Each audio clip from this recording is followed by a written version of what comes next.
hopefully in the right place. The state of the markets, we're talking about how the markets are doing, how the economy is doing. So I know some of you have already figured out, we stole all these slides. I'm going to give credit to who credit is due. These all came from JP Morgan Asset Management. JP Morgan does a phenomenal job putting out daily slides. You can all go onto their website and get quarterly. They only give the daily ones to advisors. These are all effective August 31st because we have to put all of these in compliance well in advance, and then we hope nothing major has changed, like a Fed meeting yesterday or something like that. So thanks to them, that's where all of this information is going to come from. Kind of starting, we like to look at the S&P 500 and look at, you know, the last 25 years or so. Most of you in this room, I always joke that don't tell any of the other, we do this 3 times this week. This is my favorite group, and it's because you guys are all smiling because other than people who work for our firm, you guys are all retired, so for the most part, there's a few exceptions. So I'm sorry, you're retired. Okay, so yeah. See, it's my retired group. So tonight they're not as happy yet. So less retirees. So you guys have seen and experienced these highs and lows, and you know we saw the .com crash here, big. Then we had a rise up, and then we saw the Great Recession, then a big, long, and then who can forget COVID? And then we had, a huge, big spike, 114%. 2022, by the way, Tim is sharing in this presentation. This is a day that lives in our firm, known as when we hired Tim. We literally hired him on that day, January 3rd of 2022, and the market went down 25%. So in October we were questioning that hire, but fortunately we've had a good comeback, 81%. So we're sitting, actually today, we are literally hit an all-time high on the S&P 500 again today. We've hit it several times this year. So there's a couple things we're going to talk over and over. So if you've sit in on these presentations, you're going to hear some things reiterated again because we have new people. We're always wanting to teach and hopefully learn some. So the biggest thing we look at is what's called price-earnings ratio. So price earnings is simply the price, the overall value, the market cap of a stock, or in this case the S&P 500, divided by its earnings. So if we take Apple, Apple's market cap is somewhere in the neighborhood of $4 trillion. You divide that by its earnings, and that ends up equating, and Tim can correct me if I'm wrong, somewhere in the 30s, a little bit right around the 30s. And that is price to earnings. So when we look at a historical price to earnings of the market, over the last 30 years, we've averaged closer to 17 price to earnings. So for example, in 2007, I go back to that because that's normally the big downturn we think about.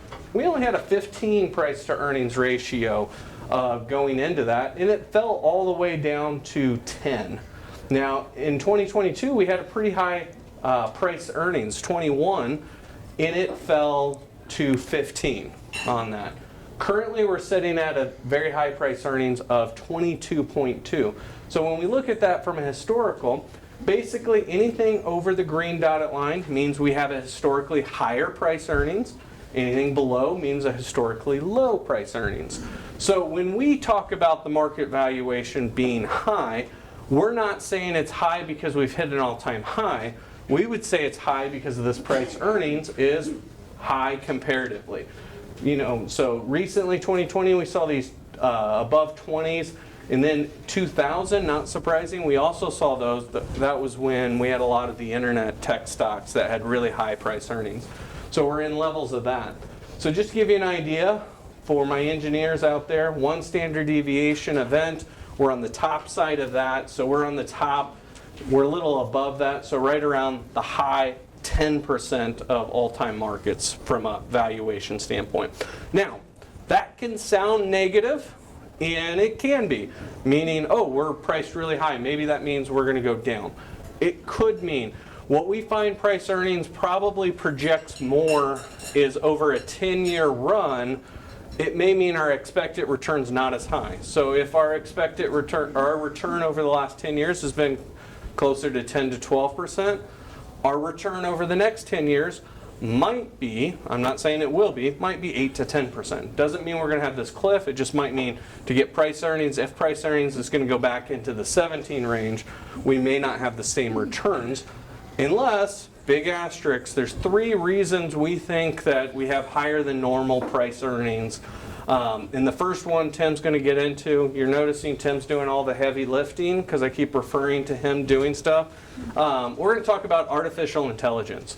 When we think of artificial intelligence, we often think of the companies like NVIDIA or Microsoft, ChatGPT, that are the actual either putting out the chips or things, but all companies will benefit from some efficiencies through the artificial intelligence. So, and what I mean by that saying it a different way, is if they benefit from an efficiency standpoint, that means their costs are less, that means their earnings are more. So if earnings goes up, the bottom of that PE, that actually means our PE ratios go down over time, just because earnings. That's what we want. We want earnings to be higher. Just to give you an idea, last quarter, right around 80% of companies outpaced their expected earnings. That is a really good thing. That's one of the main reasons.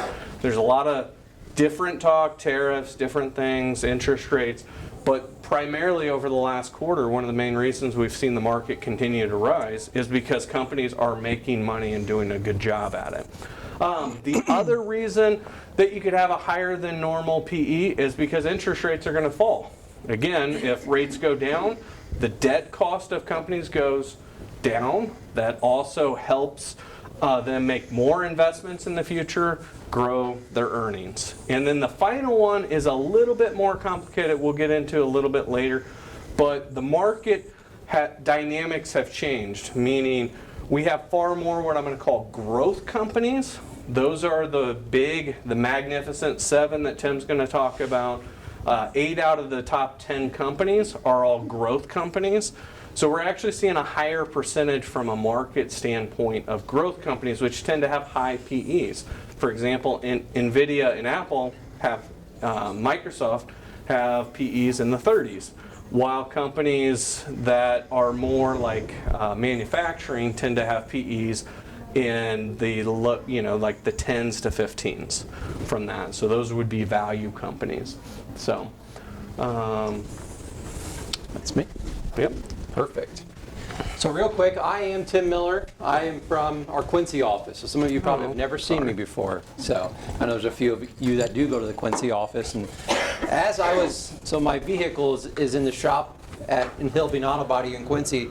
And as I was getting my rental car, I'm like, oh, I have Illinois colors on. So if I'm offending you guys, you Missouri fans today, I do apologize. So I just thought about that. So Jared kind of stole my thunder. Mr. Lucky here stole it as well. He knows this already. But we wanted to highlight here that the top 10 companies in the S&P 500 by weight literally make up over almost 40%. Today it is probably over 40% of the S&P 500. Jared highlighted it just a little bit ago. The Fed cut 0.25%. The markets initially responded well, dipped, and today it's really having another all-time high day. And so your portfolios, if you went and looked at them today, you should have a good smile on your face. Maybe that's why you guys are smiling. So you've gotten onto your LPL account view. So all of the other S&P 500, so all of the other 493 other companies that are made up in the S&P 500 only make up 60% by market cap. So when we think of that, we really need the leaders, those top 10 companies, to do really, really well. NVIDIA, you probably have heard of the name NVIDIA before. That makes up 7.8% of the S&P 500 currently. That was as of August 31st, maybe even a little bit more today. So when we hear of the news in the media with NVIDIA, with Apple, with Berkshire, with Tesla, JP Morgan. We always want to hear positive news because they are really pushing the market as we stand today here on the right side. On the left side, Jared did a really good job here kind of explaining the PE. Currently, PE just for the top 10 companies, 29.8%, so almost 30%. On average, that's right around almost 20%, almost 21%. The remaining stocks, though, are at 20.6%. So all of the other companies are really only at 20.6, which is under the S&P 500. So again, we need the growth companies. We need the couple of value companies that make up that top 10 to really be good leaders for us. Mag 7. I know you guys probably have all heard of the Mag 7.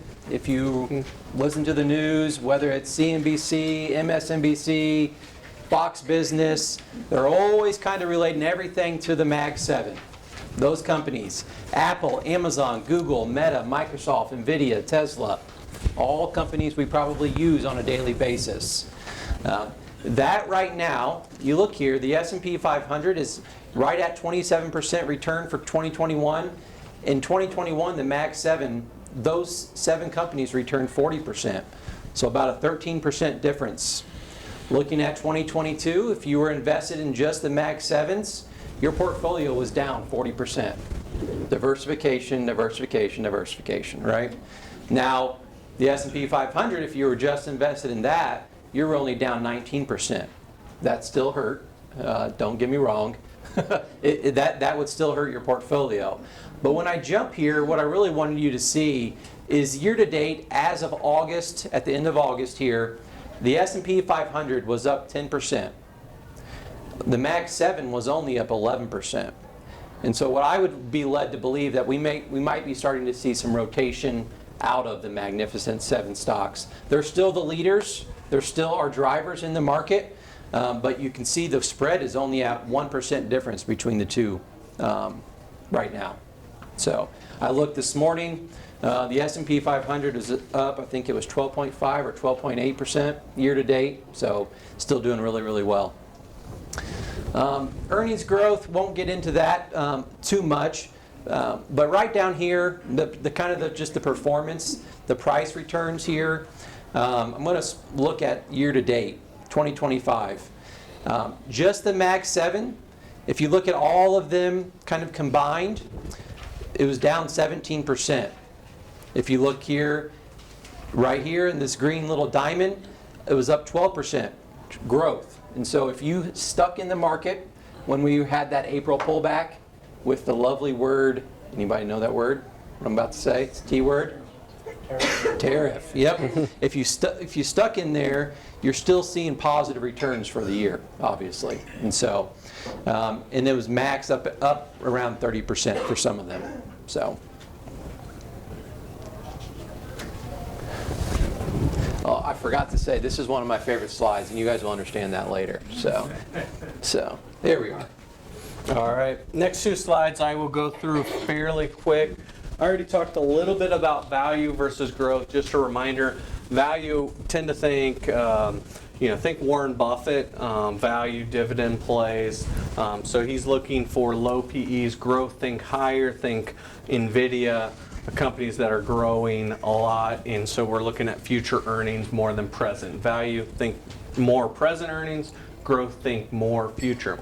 So basically what this chart over here on the left is telling us is if we're in a period of time, this goes back to 98, if it's below the green line, it means most of our returns have been dominated by growth.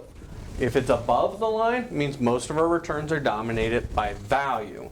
And so the last 10 years plus, what we're going to see is it's been dominated by growth. So those value plays in our portfolio haven't done nearly as much as our growth plays in the portfolio. That's not a surprise because you turn on CNBC, all they're talking about is those big growth companies. Now, part of what we want to remind everyone is diversification, because just because it's been that way the last 10 years, you can see the 10 years before was the opposite of that. And so we want to keep in there. And then the other piece I want to point out of this slide is this one.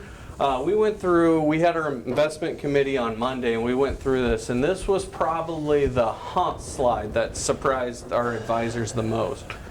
And what this is showing us is out of the top 50 performing companies each year, you can see the last 30 years, if the green lines are above 25, that means there were more growth companies that outperformed, were in the top 50, or if the gray line is bigger, then that means there's more value companies. And when you look at all of those across, it's actually more times, even in the later years, more times there's more value companies that have been in the top 50 than there are growth. So even though growth as a whole has done much better, the number, it actually averages 29 per year of the top 50 are value companies. Just a little interesting tidbit there from that standpoint. And then getting into the returns and the makeup, I just want you guys, I'm not going to go in great detail on this slide because, again, and those of you who know me know I love numbers, so it's not surprising that all my slides have a lot of numbers on them. Is over here on the left, you have small companies going up to large companies. And then you have value companies going over to growth. So not surprising in the last 10 years, based on that slide before, most of our return is up here in the upper right, 17.9% from large cap growth. A few things that you'll notice is mainly large cap has outpaced in every category, and then growth has outpaced in almost every category. Small cap blend is a little bit better there. So, but if we go to year to date, there's a couple interesting things that happen, and we started preparing for this in July, and this slide changed dramatically. And mid cap growth is the leader year to date. That wasn't the case in July. When we updated the slides a few weeks ago, that jumped up. We actually saw mid cap jump up about 3% more than large cap. So what we're maybe, I'm not going out on a limb and saying we're starting to see a rotation, but maybe we're starting to see a little bit of the rest of the market pick up to those Mag 7 stocks a little bit on that. But you can see over the last few years it's been mainly dominated. Up here over the right, in case you aren't tired of us talking about price earnings, PE ratios, you can see large cap growth, PE right now is at 30. Versus normal of around 20. And so that value is at 17.2, still high, but much closer. So pretty much the large cap growth, what we're seeing is much higher comparatively to history than everything else on there. And then we'll give it over to Tim. So I know there's more numbers here, so bear with us. So if you have your PowerPoint and you're looking at that, I would suggest kind of just taking that out now and looking this over with me. This is return and valuations by all the different sectors that are in the S&P 500. And so as you see up here, I'm going to kind of work my way from the top down here. I'm not going to highlight every number, but just what we think is important at Benson Financial Group. So these are the different sectors that we are invested in our portfolios here. All of these sectors make up what's called the S&P 500 index. All right. One thing here that you can see is tech makes up 33.5% of the S&P 500. All right, that's quite a bit, obviously. But you'll see here, on average, or year to date, it's up 14%. So that's a good thing that we are in tech and really as one of our leaders in our portfolios. But what I really wanted to highlight here is all of these returns here year to date, and I think I can even say even today, because remember this is as of the end of August, are all positive. Generally we would see one maybe laggard. We don't see any of those currently right now. And so that's a really, really cool thing to see, is that all of the different sectors in our S&P 500 are positive. Just as a reminder, S&P 500 is made up of all U.S.-based companies. And when we talk about that, we like to say that we tilt or we lean more towards U.S., more domestically in our portfolios. But check out this right here. This is pretty fascinating. Foreign percent of sales. You come over here, a lot of these numbers are 20%, 30% over, 50% over. Now that's only 1%, obviously, utilities. 41% of the S&P 500 is made up of foreign percent of sales. And so that still matters what we do globally. How we interact with our trade partners still really matters to us as Americans, and it should matter to us as Americans. And so just wanted to highlight that out. Don't want to get into a political conversation there, but just wanted to point that out for us. So on forward PE, just looking at this here, again, we have highlighted PE a lot, haven't we, Jared? A lot of these look attractive. When you see energy, 15.4%. However, its 20-year average is 13.6%, so maybe it is a little over. But when you see tech here, its 20-year average is at 18.5%. Right now, its forward PE is almost 30%. And so we don't see that as a risk. We see it more as an opportunity. We definitely keep our eyes on those types of things. We have an investment committee meeting on Monday where we look at all of our portfolios, make decisions, kind of where we want to go with different things in your guys' accounts.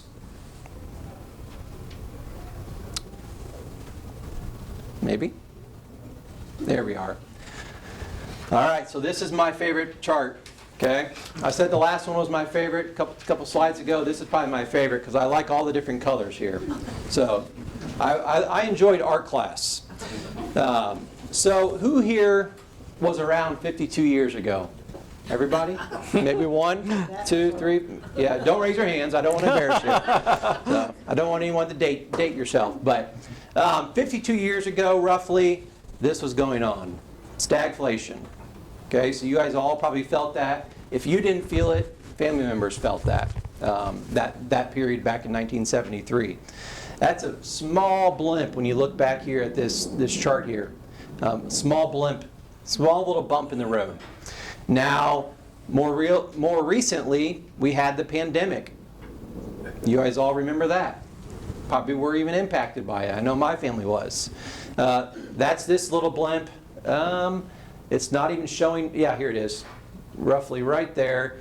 And then in 2022, otherwise known as my hiring date, that's what this green line was here. And so what we want to highlight here is that anything under this black line here, that's a bear market. Anything underneath here.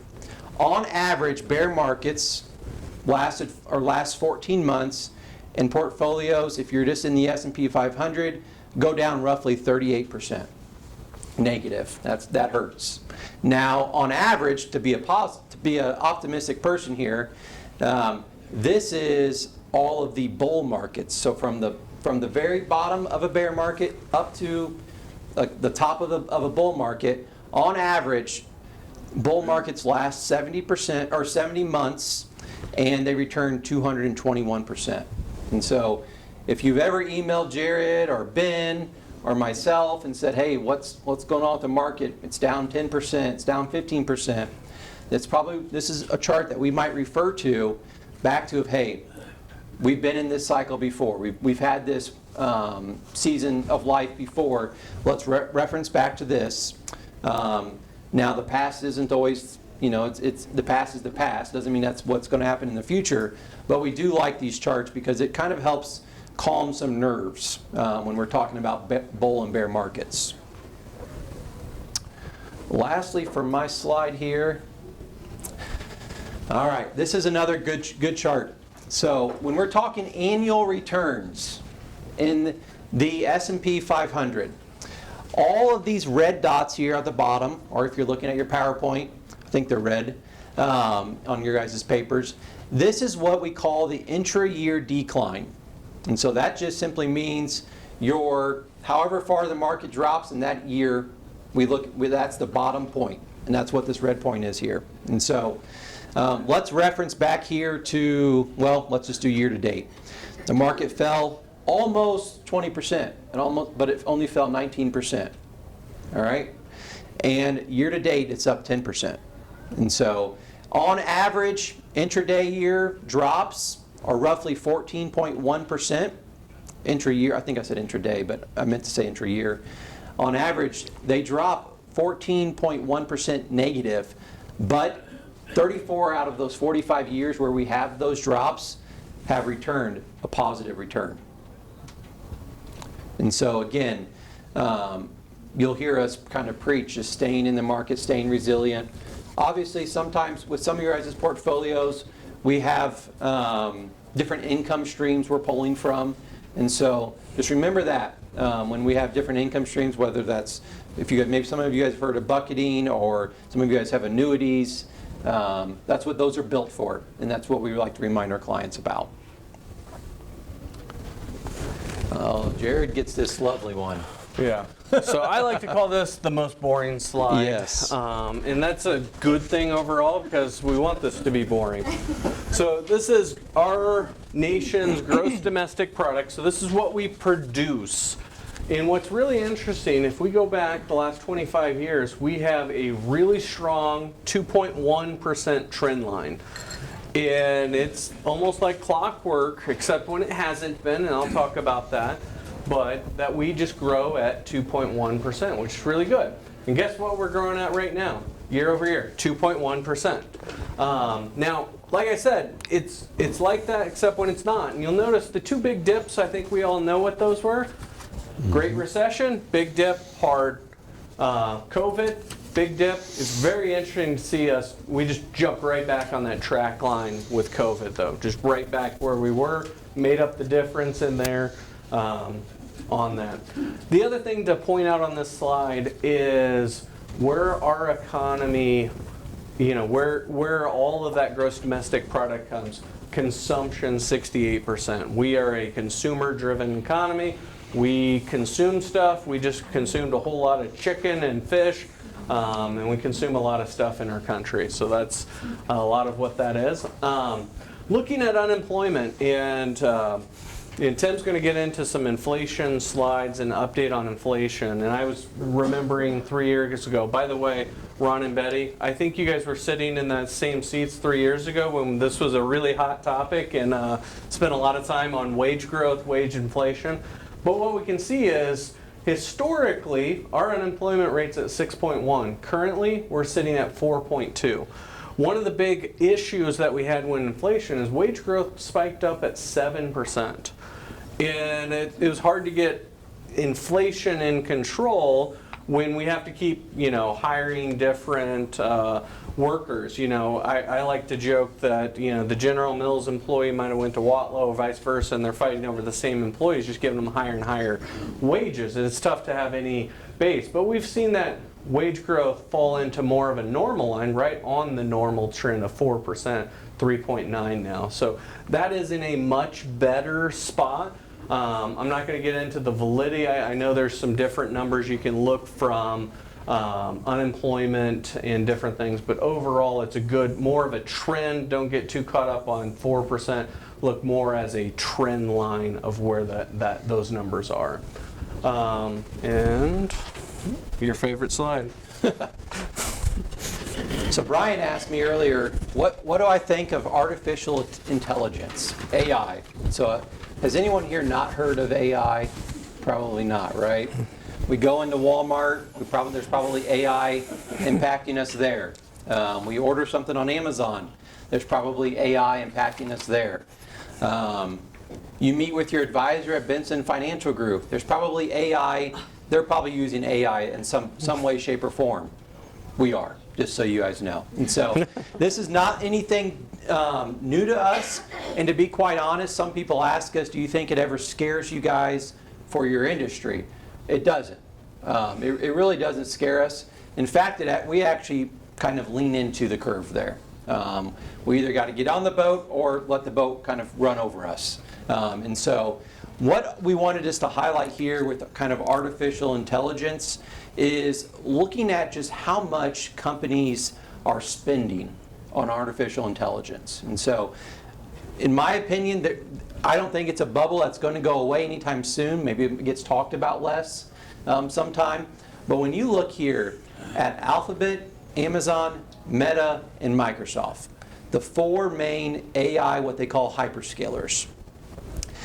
Year to date, they're spending roughly $199 billion on artificial intelligence.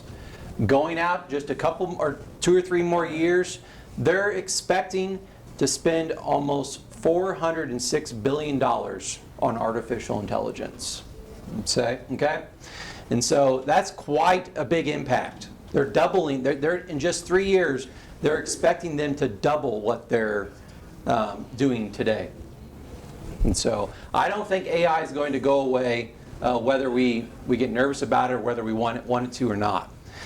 Then something that's really, really cool that Jared and I and the investment committee were looking at just on Monday is the businesses who report to this survey. This is what they're using AI on, okay? Are the businesses who are currently using AI to produce goods and services. You look up here, obviously the informational, technical companies are using AI regularly. They're the ones who are buying the NVIDIA chips, the ChatGPT people, Amazon, things of that nature. So they're up to 26% of firms are using AI. Something that we thought was really interesting is down here in transportation and warehousing, manufacturing, retail trade, even food services, like what we're experiencing today. They really haven't caught on to that AI curve yet in a lot of ways. And so there's still a lot of industries out there that that are going to be catching up to the AI curve, and it wouldn't shock me to see this growing.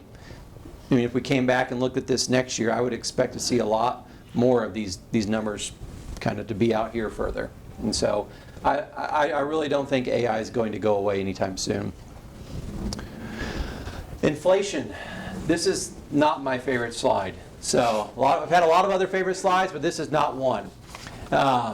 When we look at inflation, we have seen it obviously since June of 2022 when it was at 9.1% for the CPI.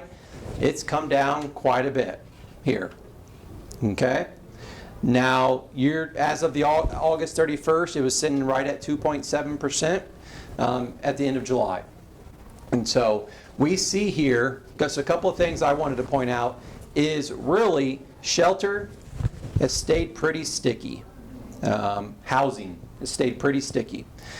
Something else that's kind of been increasing lately is eating out, dining, recreation, other services like that. I know that I have been impacted by that. I've got 3 kids at home, all underneath 10 years of age. I went to McDonald's one day, it was this price. A couple weeks later, went to McDonald's. Oh, I have to get a little bit more money out of my pocket because it's gone up. And so prices have stayed pretty sticky in that industry there.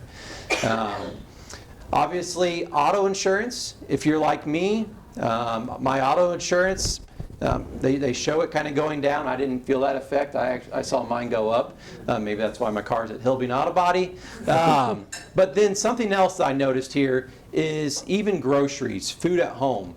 That's not a number that's necessarily decreased either. And so my wife and I, we sit down and we do our budget on a monthly basis, and she said, hey, can I get a little bit more money for groceries? And I'm like, absolutely, you can.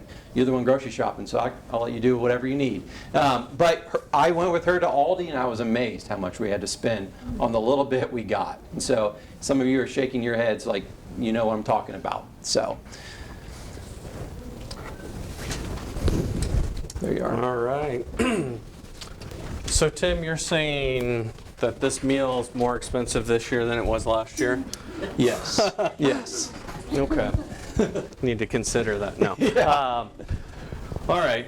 Tim has jokingly said he has a lot of favorite slides. This is my least favorite slide. So I'm just going to talk. We can't talk about the market right now and not talk about tariffs. But obviously, tariffs are a hot button topic right now from a political standpoint. And so I jokingly say we can make both sides mad, so you all might leave here just angry at what we have to say about tariffs. But It's not our favorite mechanism of use from a government, but we want to be realistic and look at tariffs. And I like to say there's another word for tariffs that I like to use. It's called taxes.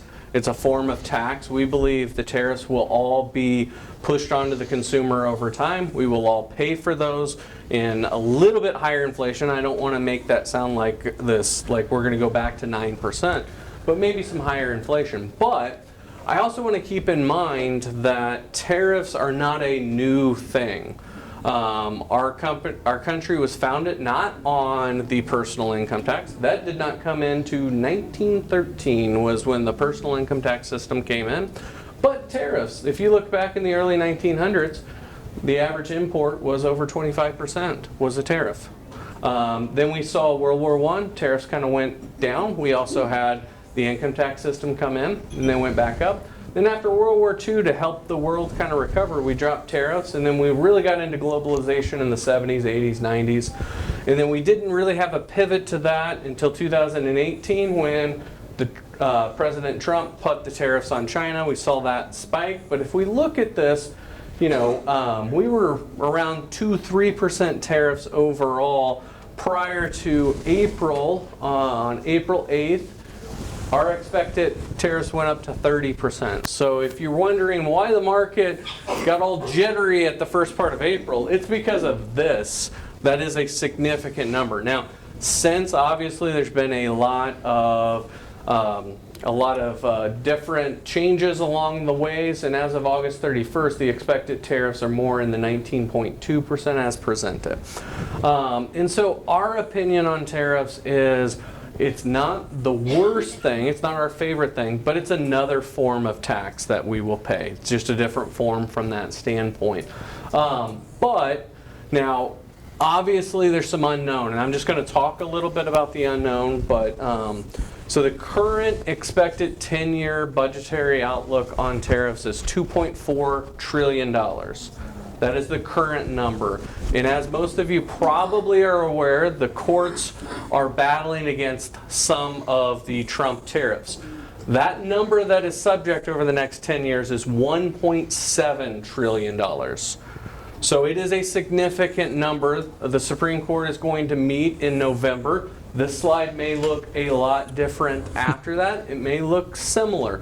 It may be that there was a lot of negotiations that happened in between and this looks different and on that. But it is something we are going to be watching very significantly, both for a slide I'm going to show you in 2 slides, which is probably always my chief long-term concern, but also on the inflation topic on there, because there's a positive and a negative on that. It's just important to keep both in mind. So.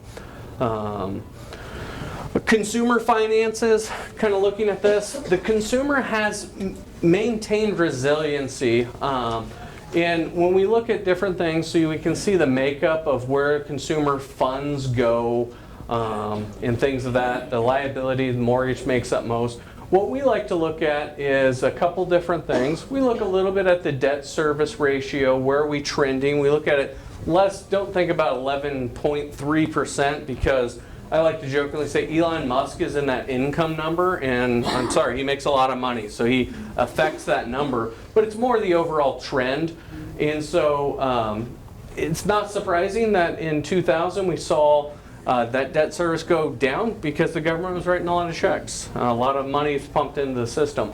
But we've seen that go back up, but more into a normal level right now. So not an ultra concern, but we are concerned with that trend if we can continue to see it go up.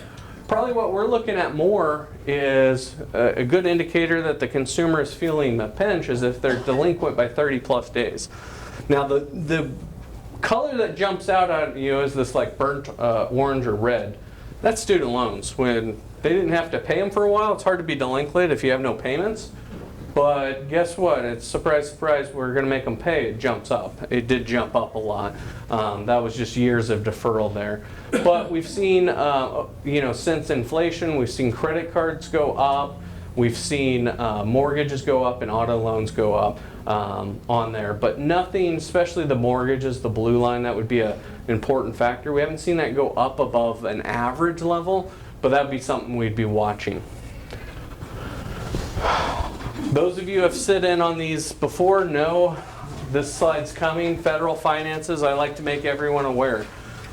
This is not something we have an immediate concern of this year, next year or so, but we have a major long-term concern over. And so over here on the left is what our government spends money on. For example, 22%, good portion of you are taking part in Social Security. Good portion of you are taking part in Medicare, 16%. So that's, between the two, that's 38%. Then Medicaid, we got some mandatory spending, defense of 12%, non-defense discretionary of 14%. That's almost $1 trillion. And then I skipped over interest on our $30+ trillion of debt. That makes up 14% of our current expenses. And I don't even want to say our budget because I'm just going to say expenses. Because our income over here, we have income tax, payroll tax, we've got corporate tax, we've got everything. But you'll notice 27%, almost $1.9 trillion deficit, 27%, which means we're adding to the debt, we're adding to the net interest piece. So we're going the wrong way. We've been going the wrong way for a long time. Again, I jokingly say I can make both sides mad. The last time we've had a balanced budget, which just means we didn't spend more money than we brought in, was in the Clinton administration back in the 90s. And so ever since then, we've been adding on to the debt. Now, when we look at this, we want to have a realistic view. And we discussed this a lot on Monday in our investment committee. This little bottom piece here is looking at our debt versus our GDP, our gross domestic product. And what we're looking for is kind of how those are in relation to each other. So go back to 2009 and you think of the debt crisis of Greece and Portugal and some of those. The debt GDP numbers were around 200%. So we're currently, sitting in around 100% or so based on how this metric works. And you see that nice upward right, maybe not so nice, 117%. So we would say right now where we're at, it's not this ultra concern, but the rating agencies continue to downgrade the US dollar, even though the markets are not really recognizing that. Because long term it is a concern, because if this keeps going up, eventually we're going to have to pay the piper and things are going to change. And so if this was a consumer coming in, I'm just going to say a 30, 40-year-old consumer coming in with these numbers, what we're probably going to tell them is you need to make more money and you need to spend less to get that in balance. And obviously in our country, been a little polarized on those two issues, but we'll be more concerned as we see that eclipse 130 into 140, 150%. So hopefully something happens before then. So here is a chart that we like. It's called the Consumer Sentiment Index.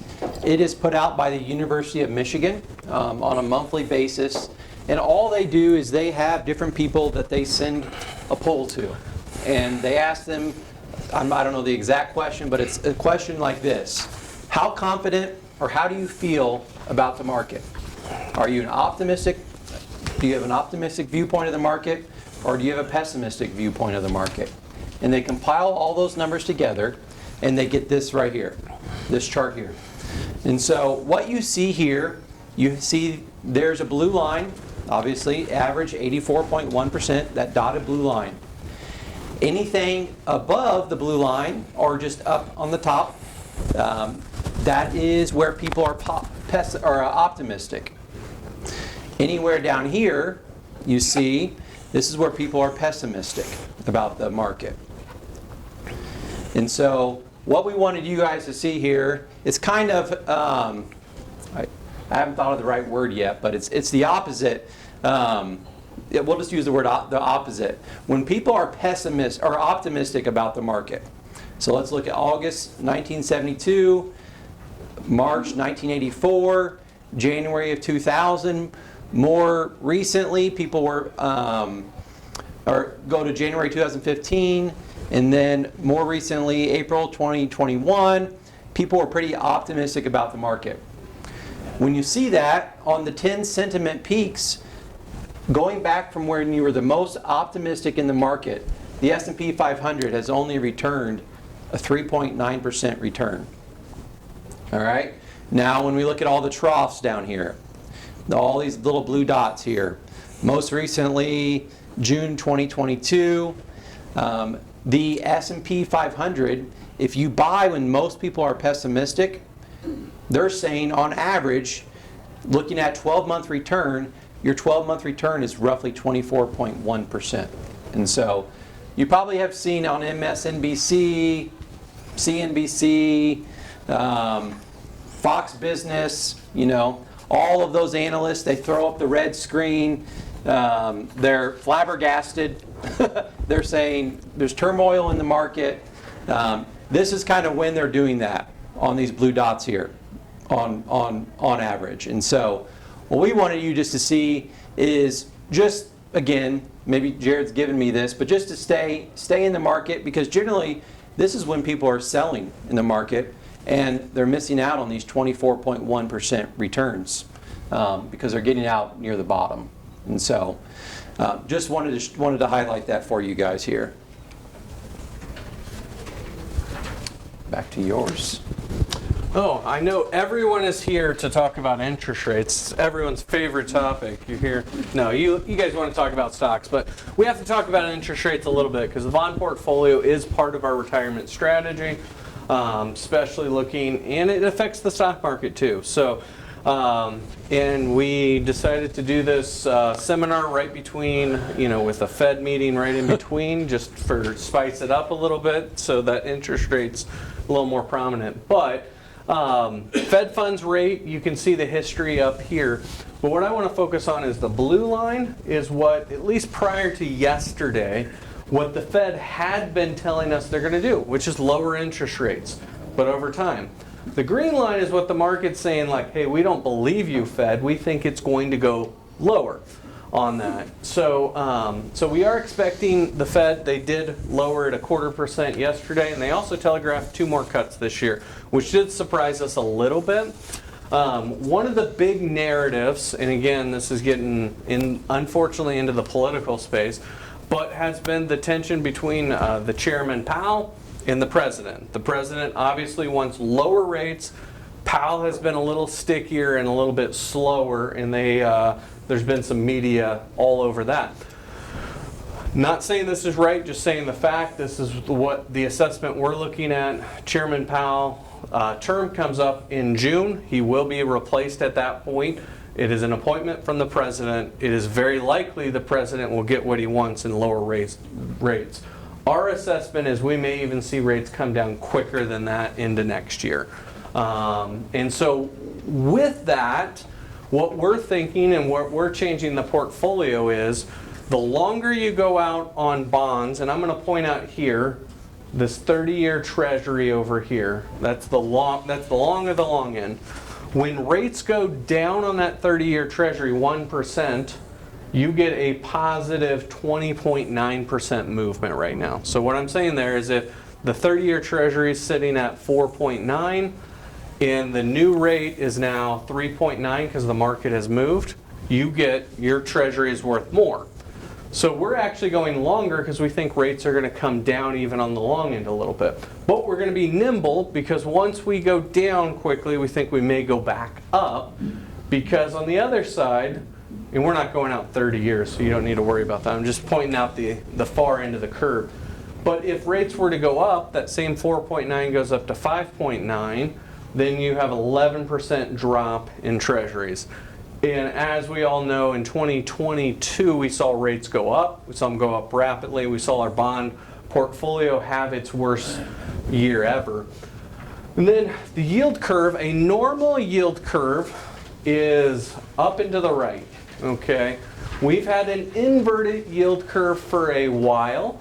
If you look at it right here in 2023, I hear less talk on the talking heads on TV about inverted yield curve always leads to a recession, because it always leads to a recession until it doesn't. You don't hear that anymore because it's been inverted for a while. We've had no recession, so that's why you don't hear it anymore. We are in a unique yield curve right now. I have not heard this term spoken of, but we are calling it a ladle yield curve. Because if you look at the current one, you tell me if it doesn't look like a ladle right there. It goes down initially because we're expecting rates, and then it normalizes at around 2 to 3 years. You can see 3.6 there, and then you get paid to go longer. So part of what we're looking at is we're actually starting to get paid to go a little longer on our interest rate, which we haven't been in the past. If we look at June of 2023, which was the peak, or July 2023 peak of inversion, we're getting paid 5.5% to do nothing. That's why CDs were above 5%. But if we go out and do a 20-year, we're only getting paid 4%. So it didn't make a lot of sense to do that. But we are seeing that adjustment. We've been moving our portfolio duration up a little bit as we've gotten there. And we think it's this normalized yield curve is going to even get a little steeper over time. Jared gave me these next two slides here. Global equity markets, international markets. And so I kind of hinted at it earlier.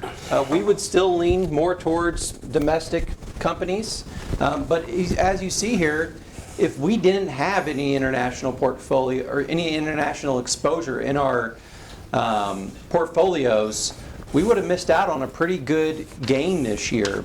Thankfully, in most of our portfolios, we have roughly anywhere between 10 to 15% of international stocks when we take a look at those. And as I'm going to highlight on the next slide, international here, year to date, as of the end of August, 10.8%. But look at these other 4 international areas. They were all up over almost 20% between the 4 of them. And so there's a plethora of different companies that are in those different regions. But if we didn't have those in our portfolios, to be quite honest, our portfolios wouldn't look as good as they do today. And so I'm glad that we have that exposure there. On this next slide, there we are. So Jared highlighted it earlier with the US dollar. And so what this slide is simply showing is, I believe on your guys' PowerPoints, this is a darker gray right here. And so that's the periods of what's called a declining dollar. So when our dollar isn't as strong, it's weakening, obviously. And so during those times, generally, international outperforms versus US. That was back in 04, 07, 08. You guys probably remember those times. But looky here, in 2025, there's a little bit of a darker gray here. And you can kind of see where international is kind of creeping up. And it's still showing that it's underperformance because that's a big percentage change it has to have over a certain period of time. But it is showing that, hey, maybe we should not underestimate our international companies that we like. And so just wanted to highlight that chart here pretty quickly for you guys. For the sake of time, I think we might skip this next one, Jared. Yep. And then I'll let Jared come back up. All right. Because he likes this. as we kind of get into the home stretch, the last piece, we always like to finish with talking some general market advice. And I've told some of you before, I feel like every time I present, I talk about more of the negatives because nobody really wants to hear the positives out there other than, yeah, the market's up, we're at an all-time high. But we tend to point out, oh, our PE is high, different things like that. But when we get in here, we like to give some general investment principles, and these are things that we manage your money by these principles. And the first one's kind of looking at our returns. And so in the green, we see stocks. So stocks have a lot of volatility in the short term. So the worst year for a stock market, down 37% in the last 75 years. The best year, up 52%. Then bonds actually have more volatility than people think. You'll see the worst year, down 13%. I remember that year very well. We hired Tim. The best year, 33%. I probably was maybe a baby. So, and then the 60-40, the balanced portfolio, which is the most popular portfolio for retirees. I'm not saying our most popular. We actually do a lot more dynamic bucketing than that. But you'll see we still have a lot of risk in a year, down 20 to up 34%. But now as we start to step through time and look at it bigger picture, 5 years, we see actually that stock market risk starts to tighten up. Worst is down 2% a year, best is down 29%. As we get 10 years, worst, down 1%. Okay, we know that. We call it the lost decade from 2000 or basically 1999 to 09. That's the decade that had a negative return over the last 75 years. But the best is 20%. But if we look at those bonds, you notice, yes, it's a little tighter, but we're not that much different on the bottom. Once we take the next step through 20 years, our worst 20 years in the stock market is average 6%. Our best, positive 18% a year. That's the 80s and 90s. Bonds, the worst in bonds is up 1% a year. The best is up 11. That's 60, 40, 5, and 15. So with money that's long term, we like stocks. And this is, no, it's not the most controversial thing I've said all day, but one thing we have a lot of clients think, well, I don't have 20 years.